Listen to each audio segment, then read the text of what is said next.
السلام علیکم، میرا نام ڈاکٹر عبید اللہ خان ہے اور میں M M C general hospital میں as assistant professor orthopaedics and spine unit کام کر رہا ہوں۔ آج ایک پبلک اویئرنیس میسیج ہم دینا چاہ رہے تھے ایک ایسی بیماری کے بارے میں جو ہماری سوسائٹی میں اسپیشلی بہت کامن ہے، اور اس کو کہتے ہیں آرتھرائٹس۔ آرتھرائٹس جو ہے وہ بیسیکلی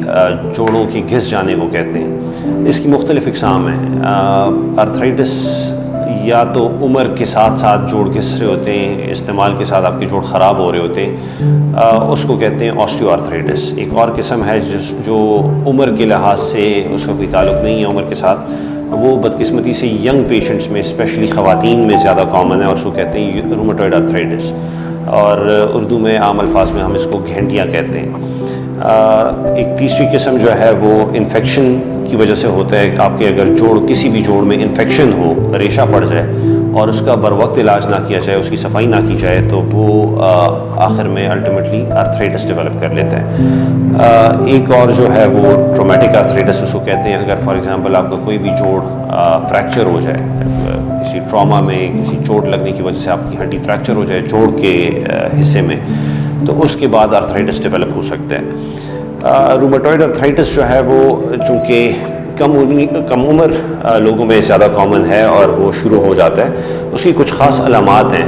جو اگر ہم بر وقت اس کو پک کریں، اس کی ڈائگنوسس کریں اور بر وقت ہم اپنے معالج کے پاس جا کے اس کا علاج کریں، تو کافی حد تک ہم اس بیماری کو کنٹرول کر سکتے ہیں اور جوڑ خراب ہونے سے بچا سکتے ہیں۔ ایک تو اگر مریض کو درد شروع ہو جوڑوں میں، اگر بچے کمپلینٹ کریں کہ انگلیوں میں درد ہو رہا ہے یا جوڑوں میں درد ہو رہا ہے یا گھٹنوں میں درد ہو رہا ہے، اور اس کے ساتھ سوجن شروع ہو جائے، تو وہ فوراً آپ اپنے ڈاکٹر کے پاس لے کے جائیں بچے کو، اور ان کی کچھ ڈائگنوسٹکس کراتے ہیں، ہم ٹیسٹ وغیرہ کراتے ہیں جس سے ہم اس کی تشخیص بر وقت کریں، اور اس کے مطابق پھر علاج دوائیاں وغیرہ اگر شروع کریں تو ایک تو درد کی شکایت، سوجن کی شکایت وہ ختم ہو جاتی ہے۔ دوسرا، وقت کے ساتھ ساتھ اور بڑھتی عمر کے ساتھ جو یہ بیماری جوڑوں کو خراب کرتی ہیں اور جوڑوں کے ٹیڑھے پن کا سبب بنتی ہے، وہ آپ بچا سکتے ہیں۔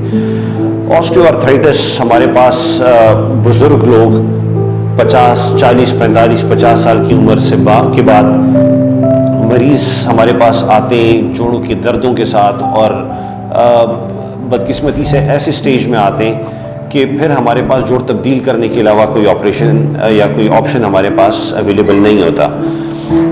اگر درد شروع ہو اور سٹیج 1 میں آپ ڈاکٹر کے پاس جائیں، تو اس میں ہم لوگ کچھ دوائیاں اور کچھ لائف سٹائل ماڈیفیکیشنز کا مطلب یہ ہے کہ آپ اپنے روزمرہ کے کام کاج میں کچھ ایسے رد و بدل کرتے ہیں جس کی وجہ سے آپ کے جوڑ محفوظ رہ سکتے ہیں، اور اس کی ہم زندگی یا اس کی عمر ہم لوگ بڑھا سکتے ہیں جوڑ کی۔ اس میں کچھ جو ہم احتیاطی تدابیر بتا رہے ہوتے ہیں مریضوں کو، وہ یہ ہے کہ آپ کرسی سے نیچے نہ بیٹھا کریں۔ غسل خانے میں، باتھ رومز میں ہمارا اکثر جو ہے وہ ٹرینڈ ہوتا ہے انڈین کموڈ کا، زمین پہ استعمال کرتے ہیں لوگ، تو اس کو چینج کر کے انگلش کموڈ پہ شفٹ کر دیں۔ نماز کرسی پہ بیٹھ کے پڑھا کریں، اور کھانا پینا جو ہے وہ کرسی میز پہ کھایا کریں، بجائے کہ آپ چونکڑی مار کے بیٹھیں یا زمین پہ پاؤں کے بل بیٹھا کریں۔ اس کے علاوہ فزیوتھیراپی کا اس میں بڑا اہم رول ہے۔ تو کہنے کا مقصد یہ ہے کہ اگر آپ بر وقت اپنے ڈاکٹر کے پاس جائیں اور وہ اپنا علاج شروع کریں، تو آپ اپنے جوڑ کی عمر کافی حد تک بڑھا سکتے ہیں، اور جوڑ تبدیلی کے آپریشن کو ہم لوگ ڈیلے کر سکتے ہیں۔ ایک اور مت ہماری سوسائٹی میں یہ ہے کہ جوڑ تبدیلی والا آپریشن جو ہے وہ کامیاب نہیں ہے۔ یہ بالکل ایک غلط بات ہے۔ ہم لوگ تقریباً 100 سے 150 یا 200 کے قریب سالانہ جوڑ تبدیلی کے آپریشنز کرتے ہیں، جس میں نی ریپلیسمنٹ اور ہپ ریپلیسمنٹ دونوں شامل ہیں۔ نی ریپلیسمنٹ کے بعد، ہپ ریپلیسمنٹ کے بعد الحمدللہ مریض جو ہیں وہ بالکل اپنی نارمل حالت پہ آ جاتے ہیں، درد کی شکایت ختم ہو جاتی ہے، اور ایسے مریض جو اپنے کمرے سے واش روم تک نہیں جا سکتے، وہ دوبارہ اپنی نارمل واک، اپنی فزیکل ایکٹیویٹیز پہ ریزیوم کر جاتے ہیں اور واپس آ جاتے ہیں۔ میرا آپ سے صرف آخری ایک میسیج یہ ہوگا کہ رومیٹوئڈ آرتھرائٹس ہو یا